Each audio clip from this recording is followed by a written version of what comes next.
My name is Tiffany Seard. I'm 35. Last month, my mom looked me in the eye and said, "Your sister gets sick every time she sees your face. Pack your things tonight." I didn't scream. I didn't cry. I picked up one bag, a gray duffel I'd had since college, and I walked out of my parents' house without a single word. My dad stood in the hallway the entire time. He watched me carry that bag past him. He said nothing for 7 days. Not one call, not one text. Then my dad called. Then my mom. Then my sister. I let every single one ring. But those 7 days of silence didn't break me. They gave me something I'd never had before: clarity. Before I take you back to that night, take a second to like and subscribe, and drop a comment telling me where you're watching from and what time it is right now. Now, let me take you back to a Thursday evening in April, the night my mother chose my sister over me for the last time. I'm standing at my parents' kitchen sink, warm water running over a casserole dish. Thursday dinner, the same routine I've kept every other week since I moved out 6 years ago. The house smells like garlic bread and lemon cleaner. The TV is on low in the living room. Everything is normal. Everything is fine. Except Joselyn has been in my mother's bedroom with the door shut for over an hour. I can hear the murmur of her voice through the wall, rising, falling, rising again.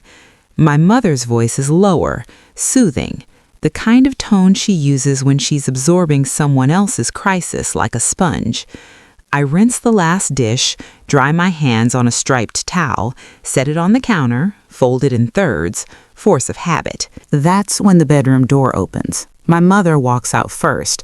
Her face is set. Not angry. Decided. There's a difference. Angry leaves room for argument. Decided does not. "Your sister says she gets sick every time she sees your face." She says it flat, like reading a prescription label. "I need you to pack your things tonight." I look past her down the hall. My father is standing near the coat closet, one hand on the doorframe. His eyes are on the floor. "Did you ask what actually happened between us?" I say. "I don't need to." My mother's chin lifts. I can see what it does to her. I fold the towel once more, place it on the counter, walk upstairs. My old bedroom, the one I gave up at 12 so Joselyn could have her own space, still has a shelf with my college textbooks. I pull the gray duffel from the closet, pack it in under 4 minutes. My father is still by the coat closet when I come down. I walk past him without stopping. He's had 34 years to say something. Tonight isn't going to be the night. 3 days before the duffel bag, that's where this really starts. I'm sitting at my parents' dining table with my laptop open, helping my dad reconcile a bank statement, something I do once a month because numbers make him nervous. That's when I see it. A credit card charge, then another, then 14 more, $4,200 spread across 3 weeks, all on my parents' joint card. The merchant names are a mix of boutique clothing sites, a luxury skincare subscription, and a handbag reseller. Not a single business expense. Joselyn told our parents she needed the card for startup inventory, her online boutique, the third business idea in 2 years. I don't bring it up to start a fight. I bring it up because my father is 64 and retired on a fixed income, and $4,200 is not nothing. "Joselyn," I say at dinner that night, keeping my voice level, "these charges don't match any wholesale supplier I can find." She doesn't blink. "You went through my purchases.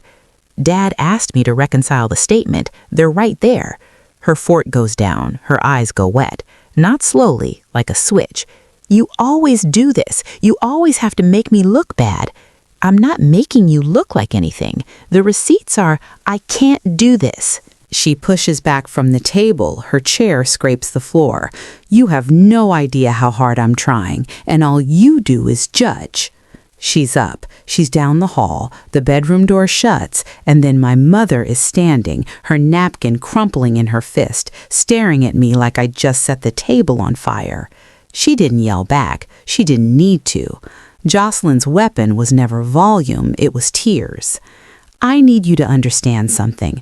That night wasn't an earthquake. It was just the latest tremor in a pattern that started when I was 12 years old. That was the year my mother told me to move my things to the basement. Joselyn was 8 and needed her own room to develop her creativity. I didn't argue. I carried my bed sheets down 2 flights of stairs and made a corner of the basement work. My dad stood in the doorway that night. He raised his hand like he was going to knock on the wall, maybe say something. Then he turned around and went back upstairs. When I was 22, I graduated summa cum laude from Virginia Tech, project management major, double minor in data analytics and organizational communication. My parents came to the ceremony. They sat in the back. They stayed 10 minutes after the processional, then left because Joselyn wasn't feeling well. I found out later she had a headache. At 28, I got promoted to senior project manager at Lockwell Infrastructure, the youngest in the company's history. I called my mom from the parking lot, still shaking. She said, "That's great, honey. Listen, your sister just got yelled at by her boss and she's really upset." "Can I call you back?" She never called back. Every milestone shrank the moment it entered that house. Every achievement got filed behind whatever crisis Joselyn was performing that week. I kept performing because I believed that one day, if I achieved enough, they would finally see me. That was the lie I told myself for 22 years. I wasn't angry the night I packed that bag. I was exhausted. There's a difference. Anger still expects things to change. Exhaustion has stopped asking. Let me tell you about my sister. Not the version you'd hear at Thanksgiving. The version that took me 3 decades to see clearly. Joselyn is 30 years old. She's smart, genuinely smart. She reads a room faster than anyone I've ever met. She knows exactly when to lower her voice, when to let her eyes fill, when to press her lips together like she's fighting tears she's too brave to release. She doesn't plan it the way a con artist plans a grift. It's more instinctive than that. It's the only tool she's ever needed, because it's the only tool our family ever rewarded. When her online boutique went under last year, $12,000 of our parents' money gone, she didn't say, "I failed." She said, "I'm scared that Tiffany was right about me, and that thought makes me want to disappear." My mother heard disappear and stopped hearing everything else. Within 20 minutes, Mom was on the phone with me. "Do you see what your criticism does to her? She's fragile, Tiffany. She's not like you." That phrase, "she's not like you," was the leash they kept me on for years. It meant, you're strong, so you absorb the damage. She's weak, so she gets the shield. But here's the thing about someone who never faces consequences. They never build the muscle to survive them. Joselyn isn't fragile because she was born that way. She's fragile because every time she started to crack, someone rushed in to glue her back together before she could learn to do it herself. And as long as I stayed in this family's orbit, she always had someone to perform against. My competence was the backdrop that made her helplessness convincing. My mother retired from teaching 3 years ago. 31 years at Maple Ridge Elementary, Employee of the Year twice. She loved that job. Not just the kids, but the structure, the morning bell, the lesson plan, the lineup of small faces that needed her. When that ended, she came home to a quiet house and a husband who was already deep into his own retirement of fishing and cable news. She needed someone to need her. Joselyn volunteered without knowing it. Every crisis Joselyn manufactured, the failed business, the boyfriend who left, the apartment she couldn't afford, gave my mother a classroom again, someone to organize, someone to rescue, someone who proved that Linda Hale was still essential. I was the opposite problem. I paid my own rent at 22. I managed multi-million-dollar infrastructure timelines by 26. I didn't call home crying. I called home to share good news. And good news didn't give my mother anything to fix. So she built a system, unspoken rules that kept the household stable and her role secure. Rule 1, never question Joselyn's choices. Rule 2, never bring up money. Rule 3, if there's tension, it's Tiffany who adjusts, because Tiffany can handle it, because Tiffany is strong.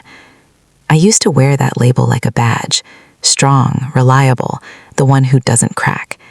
I didn't realize until much later that strong was just the word my family used for expendable. My mother didn't kick me out that Thursday because she believed Joselyn was sick. She kicked me out because I was the only threat to an architecture she'd spent 3 years building, and the anniversary party she'd been planning for 6 months, the one that needed the whole family smiling for 60 guests, was 3 weeks away. My father is a good man. I need to say that first, because the rest of this will make it sound like he isn't. Gary Hale spent 40 years fixing other people's pipes. He could diagnose a leaking valve in the dark and have it repaired before breakfast. He sold his plumbing business at 62, paid off the house, and settled into a retirement of bass fishing and Weather Channel reruns. But in his own home, he never fixed a thing that mattered. His entire strategy for family conflict was a single sentence: "Don't upset your mother." He said it the year I moved to the basement. He said it the year my graduation got cut short. He said it every time I came to him with something that hurt, something that was unfair, something that needed a father's voice.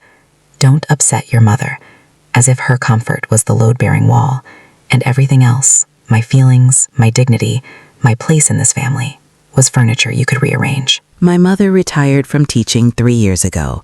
31 years at Maple Ridge Elementary, Employee of the Year twice. She loved that job. Not just the kids, but the structure, the morning bell, the lesson plan, the lineup of small faces that needed her. When that ended, she came home to a quiet house and the husband who was already deep into his own retirement of fishing and cable news. She needed someone to need her. Joselyn volunteered without knowing it. Every crisis Joselyn manufactured, the failed business, the boyfriend who left, the apartment she couldn't afford, gave my mother a classroom again, someone to organize, someone to rescue, someone who proved that Linda Hale was still essential. I was the opposite problem. I paid my own rent at 22. I managed multi-million-dollar infrastructure timelines by 26. I didn't call home crying. I called home to share good news. And good news didn't give my mother anything to fix, so she built a system. Unspoken rules that kept the household stable and her role secure. Rule 1, never question Joselyn's choices. Rule 2, never bring up money. Rule 3, if there's tension, it's Tiffany who adjusts, because Tiffany can handle it, because Tiffany is strong. I used to wear that label like a badge. Strong, reliable, the one who doesn't crack. I didn't realize until much later that strong was just the word my family used for expendable. My mother didn't kick me out that Thursday because she believed Joselyn was sick. She kicked me out because I was the only threat to an architecture she'd spent 3 years building. And the anniversary party she'd been planning for 6 months, the one that needed the whole family smiling for 60 guests, was 3 weeks away. My father is a good man. I need to say that first because the rest of this will make it sound like he isn't. Gary Hale spent 40 years fixing other people's pipes. He could diagnose a leaking valve in the dark and have it repaired before breakfast. He sold his plumbing business at 62, paid off the house, and settled into a retirement of bass fishing and Weather Channel reruns. But in his own home, he never fixed a thing that mattered. His entire strategy for family conflict was a single sentence: "Don't upset your mother." He said it the year I moved to the basement. He said it the year my graduation got cut short. He said it every time I came to him with something that hurt, something that was unfair, something that needed a father's voice. "Don't upset your mother." As if her comfort was the load-bearing wall, and everything else, my feelings, my dignity, my place in this family, was furniture you could rearrange. I remember one night when I was 14, Joselyn had blamed me for breaking a ceramic bowl she'd knocked off the counter herself. My mother grounded me for a week. That evening, my dad came down to the basement. He stood outside my door. I heard him breathing. I watched the shadow of his shoes shift under the gap. He raised his hand. I could hear his knuckles brush the wood. Then the shadow moved and he walked away. He loved me, I know that. But love without action is just a feeling you keep to yourself. And my father kept it to himself for 34 years. Still, somewhere deep in the foundation of that quiet man, something was about to shift. I just didn't know it yet. The duffel weighs 11 pounds. I know because the strap digs into my shoulder the same way it did move-in day at Virginia Tech, the one trip my parents actually showed up for on time.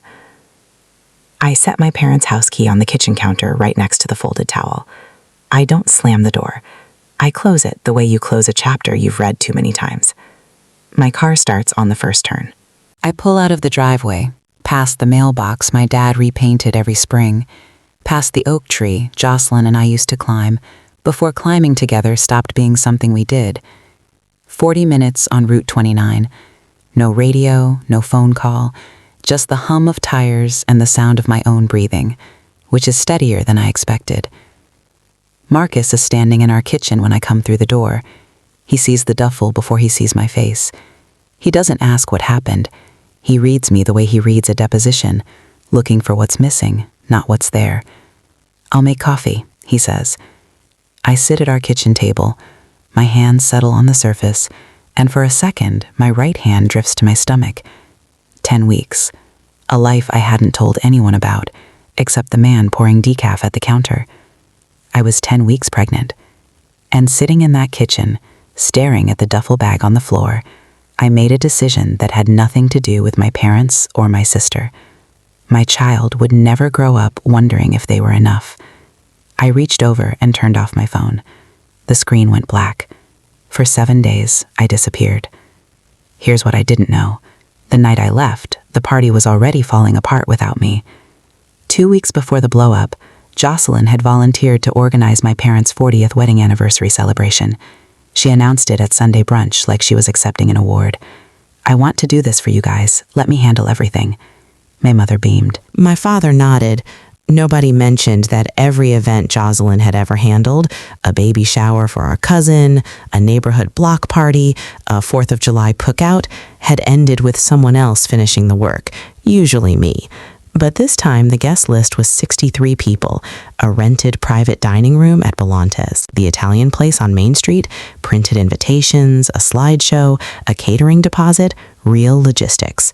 Joselyn had pitched the party right after her boutique folded. I see that now. It was a play. Proof she could still deliver something. Proof she was still the daughter who showed up. A week before the credit card fight, my Aunt Ruth called me out of the blue. Ruth is my mother's younger sister, a community nurse. Quiet, observant. We'd never been close, mostly because my mother kept distance between us. "Tiffany," she said, "I want you to know something. Your mother is doing to you exactly what our mother did to me." I didn't understand what she meant. Not yet. 3 days later, I was standing at a kitchen sink and my world tipped sideways, but Ruth's words stayed with me. And Marcus said something that same week that I keep circling back to. "You've been keeping a timeline in your head your whole life. Maybe it's time to write it down." I didn't know it then, but that timeline would become the most important project I'd ever manage.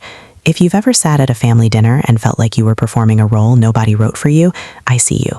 I've been there. Drop a comment and tell me, have you ever been the invisible one in your family? I read every single comment. And if this story is hitting close to home, hit that subscribe button, because what happens in the next 7 days changed everything for me. Day 1, I wake up at 6, like always. Shower, coffee, drive to the office, sit through a 90-minute stakeholder meeting about a highway overpass in Henrico County. Nobody at work knows my mother kicked me out of her house 12 hours ago. Nobody notices anything different. That's the thing about being trained to absorb. You get very good at looking normal while something inside you is rearranging. Day 2, no call, no text. I check my phone once in the morning, once at lunch, once before bed. Nothing. The silence doesn't surprise me. I know what they're waiting for. They're waiting for the pattern to complete, the part where I call first, apologize for making it worse, and offer to smooth things over so everyone can pretend it never happened. I don't call. Day 3, still nothing. Marcus watches me from across the table. He's not a hovering man. 16 years of litigation taught him when to speak and when to let the record develop. "Do you want me to call them?" he asks. "No, I want to see how long it takes." That night, after Marcus goes to bed, I sit at the kitchen table with my laptop. I open a blank spreadsheet, the same template I use for project risk assessments. Columns: date, event, who said what, result. I start typing.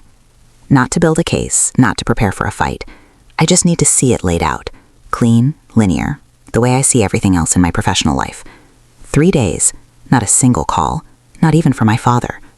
That silence told me more than 34 years of conversations ever did. They weren't worried about me. They were waiting for me to come back and play my part. Day 4. My phone buzzes at 11:47 a.m. Dad.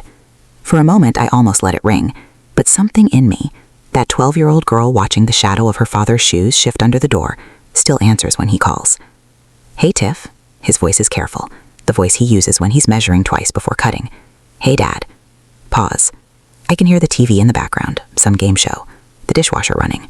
Normal sounds from a house that expelled me 4 days ago. So, your mother's been upset. The anniversary party's in 3 weeks and we need to figure out the seating chart. I let 10 seconds pass. I count them. Is that why you're calling, Dad? He clears his throat. I'm calling because we need to talk about this. You had a chance to talk about it. You watched Mom tell me to pack my bags and you said nothing. That's not fair, Tiff. Exactly. I hang up. Marcus is in the doorway of my office. He heard the whole thing. He doesn't ask what happened. He just leans against the frame and waits. He called about the seating chart, I say. Marcus exhales through his nose. Not a laugh. Something closer to confirmation. My mother kicked me out of her house because my sister said my face makes her sick. And my father called 4 days later to talk about where people sit at dinner. I close my laptop, place both hands flat on the desk. The spreadsheet is still open behind the dark screen. 6 entries so far. Dates, names, consequences. I'm not coming back to make their anniversary comfortable. I'm done being the padding between this family's furniture. Marcus nods once. That's all I need. Day 6. 2 missed calls for Mom. 1 voicemail. I don't listen to it right away. I let it sit on my phone like an unopened bill. You know it's there, you know what it probably says, and you know it won't say what you actually need to hear. Marcus is the one who accidentally plays it. He picks up my phone thinking it's his. Same case, same ringtone, and the voicemail starts before he can stop it. He holds it out to me, eyebrows raised. I press play. Tiffany, this has gone on long enough.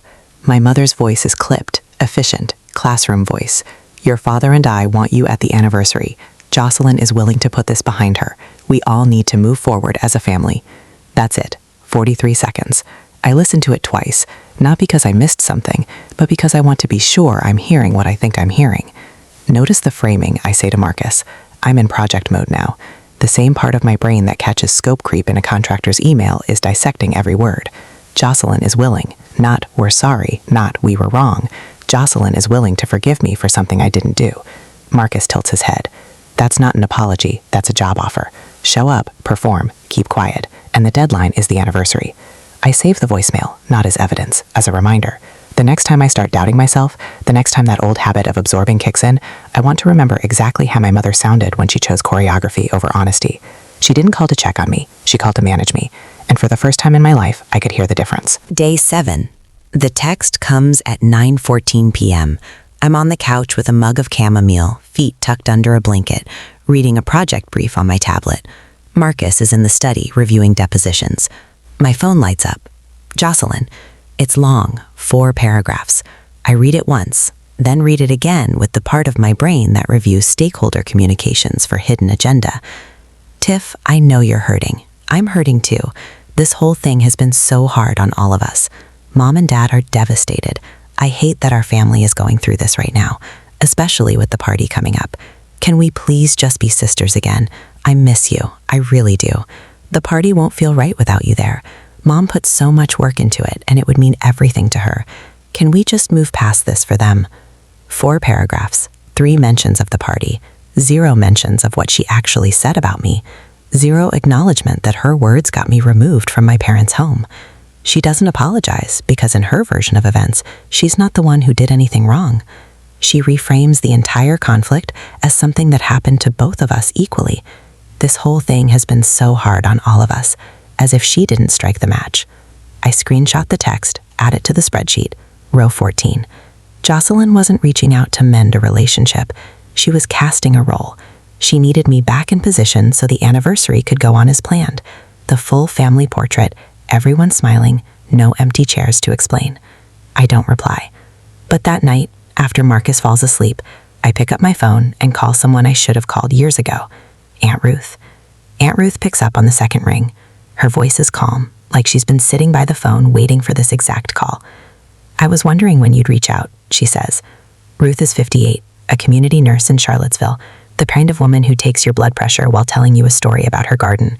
Steady hands, warm tone, nothing wasted. Ruth, I need to ask you something. What did you mean when you said Mom is doing to me what your mother did to you? She doesn't hesitate. Your grandmother had 2 daughters, Linda and me. Linda was the one who got the new shoes, the first choice of bedroom, the praise at the dinner table. I was the quiet one, the responsible one, the one who was told to keep the peace. I close my eyes. I know this script. I've been living it. Your mother didn't invent this, Tiffany. She inherited it. She was the favorite, and she learned that families work by picking one child to protect and one to sacrifice. When she had daughters of her own, she did what she knew. Why didn't you say something sooner? I tried. 15 years ago. Your mother cut me off for 5 years, called me jealous, told your father I was trying to cause problems. We only reconnected because I stopped pushing. Ruth's voice drops. The difference between me and you is that I waited too long. I let 30 years pass before I stood in front of a mirror and said, this wasn't my fault. Don't make that mistake, Tiffany. I'm quiet for a long time. Then she says one more thing. If you're going to that party, don't go alone and don't go empty-handed. I didn't understand what she meant. Not yet. The invitation arrives by mail. Cream-colored cardstock, gold foil lettering, the kind of stationery that costs more per sheet than some people spend on lunch. You are warmly invited to celebrate 40 years of love. Gary and Linda Hale. My name and Marcus's are written on the inner envelope in Joselyn's handwriting. I recognize the looping J she always uses for capital letters, the way she dots her I's with little circles instead of points. Tucked inside is a note from my mother, written on her personal stationery, the lavender set she's used since I was in high school. We want the whole family there. This is bigger than any argument. Love, Mom. I read it standing at the kitchen counter. Marcus reads it over my shoulder. They didn't invite you back into the family, he says. They invited you into the photo. He's right. 63 guests, friends from church, neighbors from the cul-de-sac, extended family from both sides. If I'm not there, people will ask questions, and questions are the one thing my mother can't control. I turn the invitation over, on the back in small print. Event coordinator, Joselyn Hale. Marcus catches it too. She's coordinating a 60-person party. She can't coordinate a grocery list? It's not a joke. It's the truth. Every group project, every family gathering, every shared responsibility, Joselyn commits big and delivers small. The follow-through has always fallen to someone else.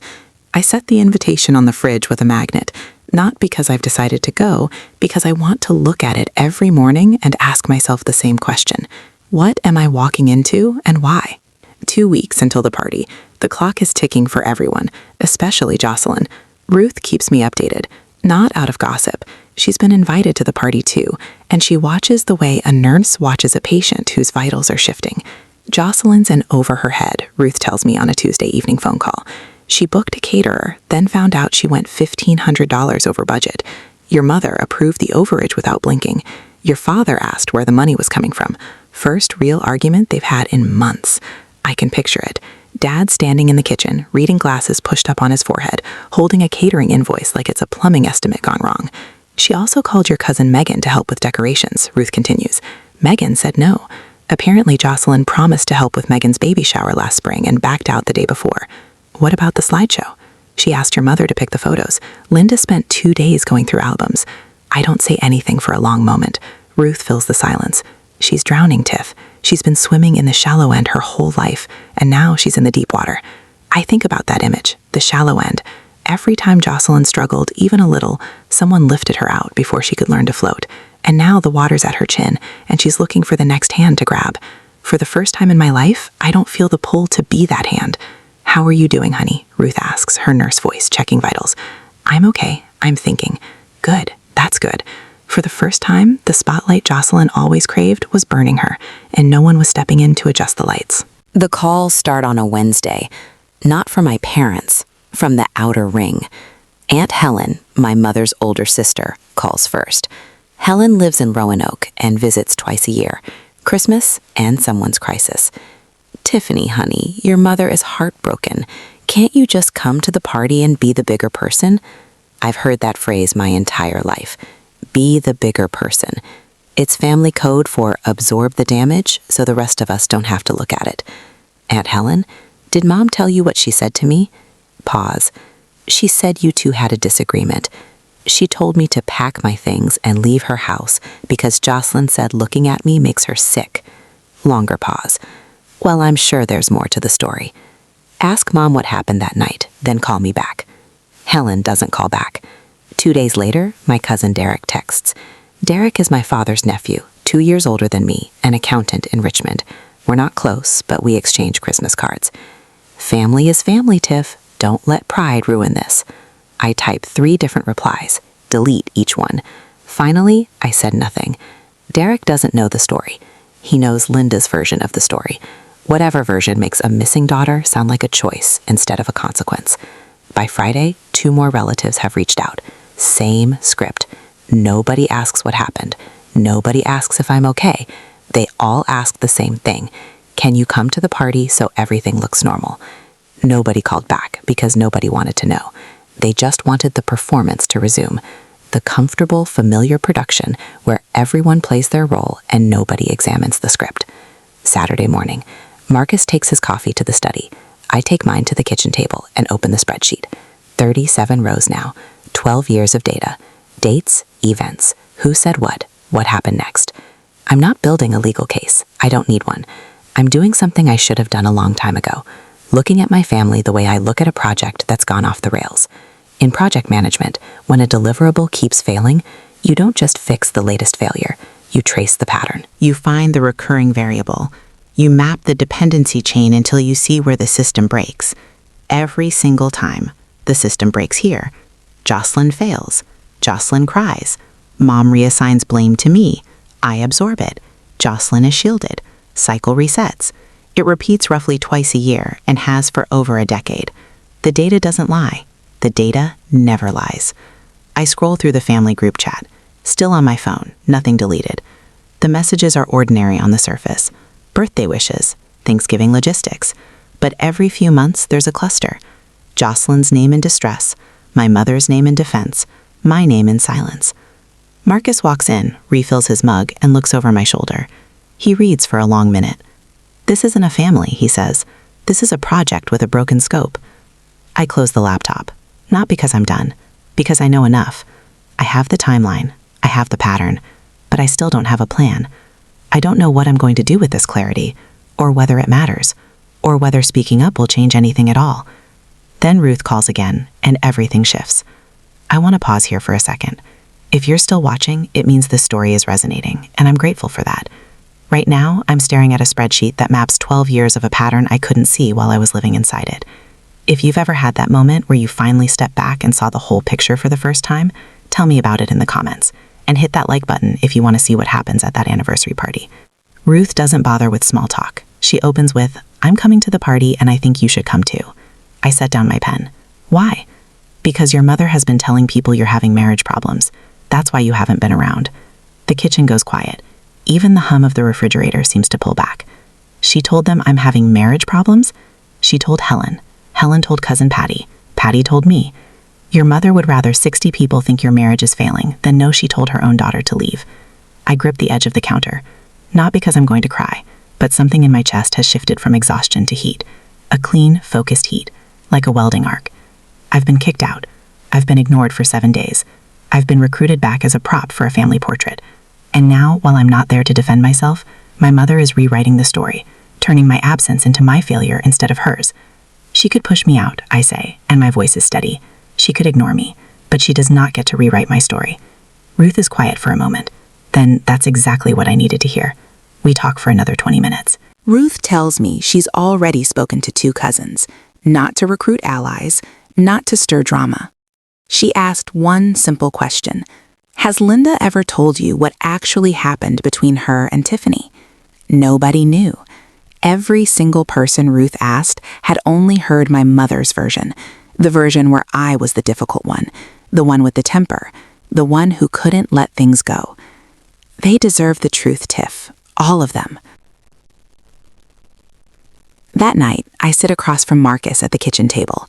The spreadsheet is closed. My phone is face down.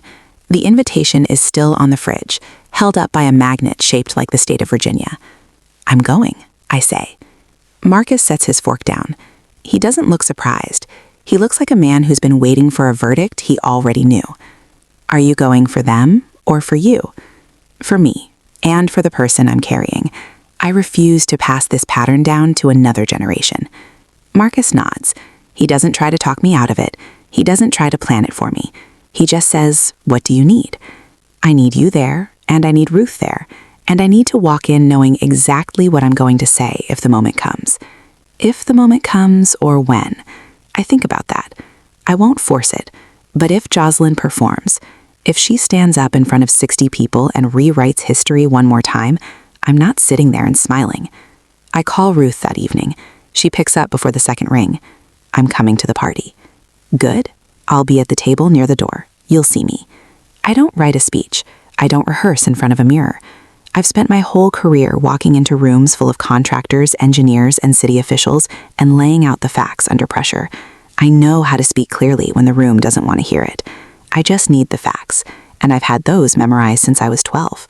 5 days before the party, Joselyn calls. Not a text this time, a call. Her voice is different. The softness is gone. She sounds like someone reading from a checklist. Sharp, impatient, managing. Mom needs you there, Tiffany. You owe her that. Oh, that word lands heavier than she intends it to. I'll be there, I say. Nothing else. Silence on the line then. Wait, you will? I said I'll be there. A beat. Okay, good. That's good. She wasn't expecting that. Every script she's ever run ends with me pushing back, her escalating, and Mom stepping in to finish the job. I just skipped 3 acts, and she doesn't know what to do with the space. What time should we... I'll handle my own arrival, Joselyn. She hangs up. I can feel the confusion through the phone. Meanwhile, Ruth has been doing her own quiet work, not campaigning, not gossiping, just asking a single question to a handful of family members. Did Linda ever tell you what actually happened? Not one of them had the full story. Uncle Ray, my father's older brother, a retired postmaster with no tolerance for nonsense, told Ruth flat out, Linda said Tiffany was going through a rough patch. That's all we ever heard. A rough patch. That's what my mother called getting thrown out of her house at 10 on a Thursday night. Ruth didn't correct anyone. She didn't give them her version. She just planted the question and let it sit like a seed in a crack in the sidewalk, small enough to ignore, strong enough to grow. Joselyn wanted me at that party. She just didn't want me there with my voice. Saturday, the morning of the party, I stand in front of the bathroom mirror at 7 a.m. My reflection looks the same as it has every other morning this month. Same jawline, same tired eyes, same faint crease between my brows that deepens when I'm working through a problem. But something behind the face is different, settled, like a building after the scaffolding comes down. I choose a charcoal blazer over a camel blouse. Simple, clean, the kind of outfit I'd wear to a board presentation, professional enough to command attention, understated enough to let the words do the work. Marcus is already dressed, navy suit, no tie. He hands me a glass of water and steadies my face. You sure you want to do this? I've been sure for 7 days. I just needed 7 days to understand why I'm sure. We drive the 35 minutes to Belante's in near silence. Not tense silence, the kind of quiet that happens when 2 people have already said everything that needs saying and are now just watching the road unfold. The parking lot is already half full when we arrive. I recognize cars. Uncle Ray's green pickup, Aunt Helen's silver sedan, Cousin Megan's minivan. 63 people coming to celebrate 40 years of a marriage held together by routine and avoidance. Ruth is inside already. I spot her through the window, seated near the door, a glass of water in front of her, watching the room the way a nurse watches a waiting room. She catches my eye through the glass. One nod. I take a breath. Marcus opens the restaurant door. My mother sees me first. Her face flickers. Relief, then something sharper, like recognition. Her smile comes fast, but her eyes go straight to my posture, my blazer. The way I walk in, she knows something is different. She just can't figure out what. Belante's private dining room is draped in ivory and gold, round tables for 8, a head table at the front with a 40 years banner, and a 2-tier cake that Joselyn almost certainly didn't bake. The room smells like garlic, warm bread, and expensive candles. Joselyn is working the room like a campaign manager, hugging ants, refilling water glasses, pointing the caterer toward the appetizer table with an authority she hasn't earned. She's wearing a coral dress and heels that click on the hardwood every time she crosses the floor. She looks put together. She looks in charge. Then the slideshow starts. A laptop connected to a projector throws photos onto the far wall. My parents' wedding, their first apartment, Joselyn as a baby, Joselyn's first day of school, Joselyn at her high school graduation, Joselyn at the beach with Mom and Dad, Joselyn blowing out birthday candles while our parents beam. I count the photos, 46 total. I appear in 3. One is a wide family shot where I'm standing at the edge. One is me at age 6, half hidden behind my father's leg. The third cuts off at my shoulder. 46 photos, 3 with me in frame, none where I'm the subject. A few of the older relatives notice. Uncle Ray glances at me from across the room, his brow furrows. Cousin Megan tilts her head at the screen, then looks at me, then back at the screen. I sip my water. I smile at anyone who catches my eye. I am calm and I am present and I am watching everything. My mother steps to the front of the room. She thanks Joselyn for putting this whole beautiful evening together. She doesn't mention my name. I wasn't waiting for the right moment. I was letting the moment build itself. Dessert plates are cleared. Joselyn stands. Someone hands her the microphone, a wireless handheld. She smooths her dress, tucks a strand of hair behind her ear, smiles.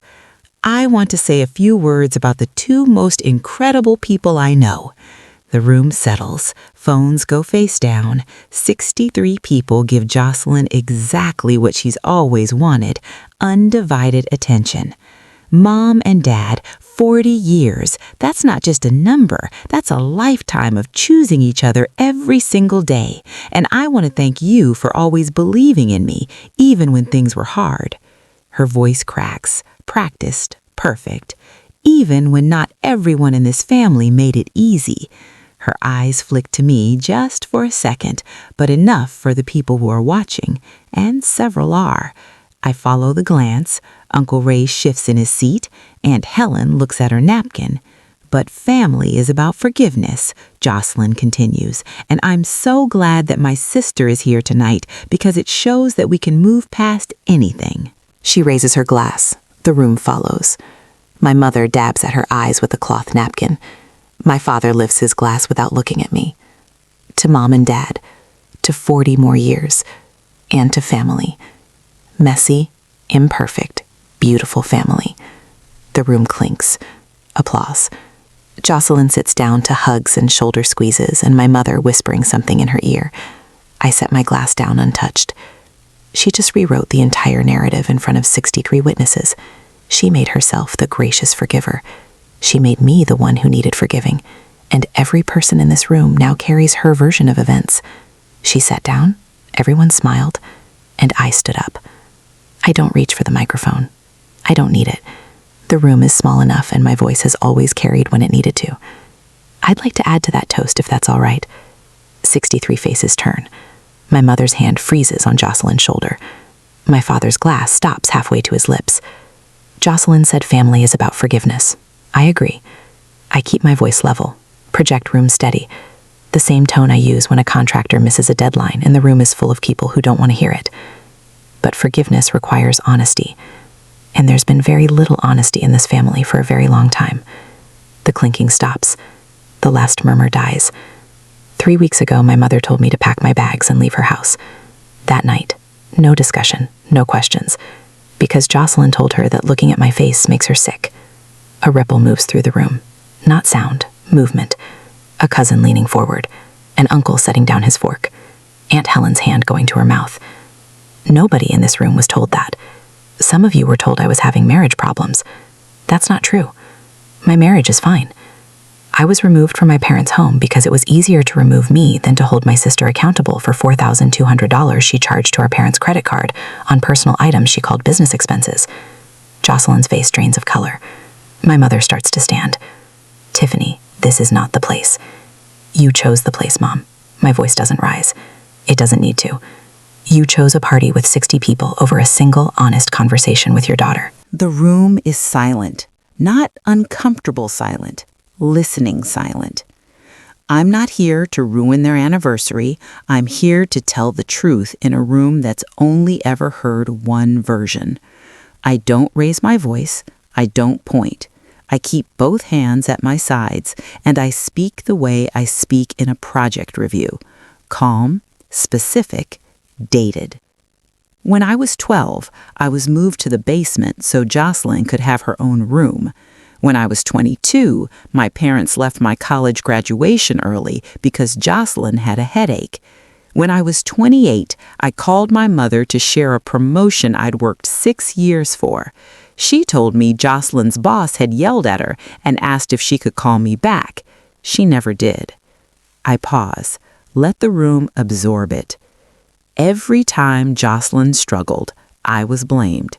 Every time I succeeded, it was minimized. And every time I tried to talk about it, I was told I was too sensitive. Then Ruth stands. She doesn't rush it. She rises the way she does everything. Measured, deliberate. Her nurse's calm filling the space. She's telling the truth. Ruth's voice is steady. I watched the same thing happen to me in this family 30 years ago. Our mother did it to Linda and me, and now Linda has done it to Tiffany and Joselyn. The room turns to my mother. Linda's face is white. Her mouth opens, then closes. Her hand grips the edge of the table. My father stares at his plate. His jaw is tight. Uncle Ray speaks from the second table. His voice is low, direct. "Is that true, Linda? You kicked her out?" My mother doesn't answer. She looks at Joselyn. Joselyn looks at the floor. 63 people, one question, no answer. I didn't come here for revenge. I came here because 60 people in this room deserve to know who they were toasting. Joselyn stands. Her chair scrapes the floor, the same sound it made 3 weeks ago at that dining table. But this time, there's nowhere to run. The room is full. The door is 30 feet away, and every face she turns to is waiting, not rescuing. "You're lying." Her voice shakes. Not the practice tremble, the real kind. "You're always lying about me." Nobody nods. Nobody rushes in. Nobody says, "Let's all calm down." The room holds still.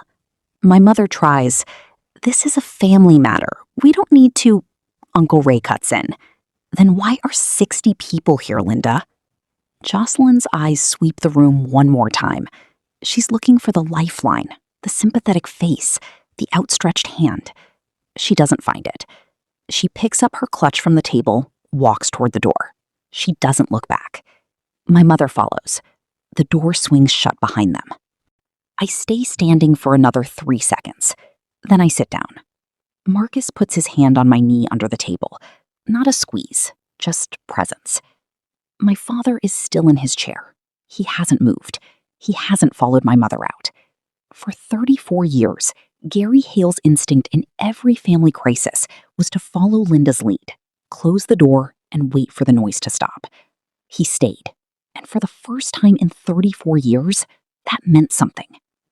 Ruth finds them in the parking lot. I know because she tells me later on the phone. Linda was standing next to the catering van, gripping Joselyn by the arm, not gently. "Look what you did," my mother was saying. "Look what your drama caused." Joselyn pulled her arm free. "Me? She's the one who stood up, and you told me she makes you sick.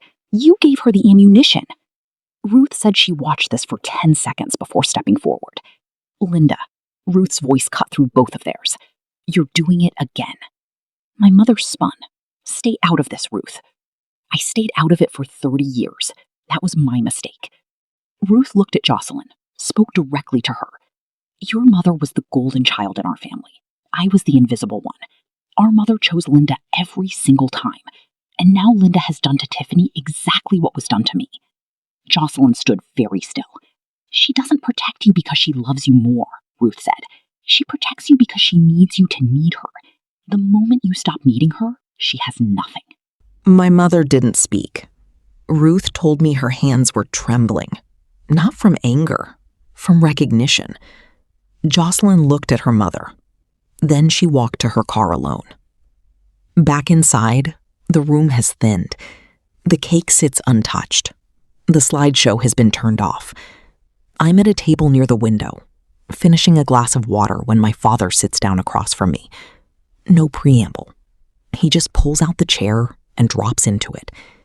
We sit in silence for a full minute. I let him have it. "I knew," he says. His voice is low. I always knew it wasn't fair. Then why, Dad? He rubs the bridge of his nose. Because fighting your mother was harder than watching you hurt, and I chose the easier path every time. His eyes are wet. I'm not asking you to forgive me. I'm telling you I failed. And I'm telling you now because I should have told you when you were 12. I look at him for a long time. I hear you, Dad. But hearing it doesn't undo it. He nods. He doesn't argue.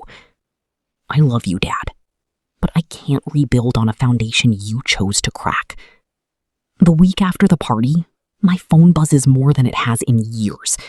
But for the first time, the calls aren't asking me to perform. They're asking me to talk. Cousin Megan texts first. I saw the slideshow. 3 photos, Tiff. 3. I'm so sorry I never said anything. Uncle Ray calls on Monday. I've known your mother a long time. I should have pushed harder. And then Aunt Helen calls. Her voice is different now. Smaller. I asked your mom what happened that night. She didn't deny it, Tiffany. She just stopped talking. I'm sorry I told you to let it go. I didn't know.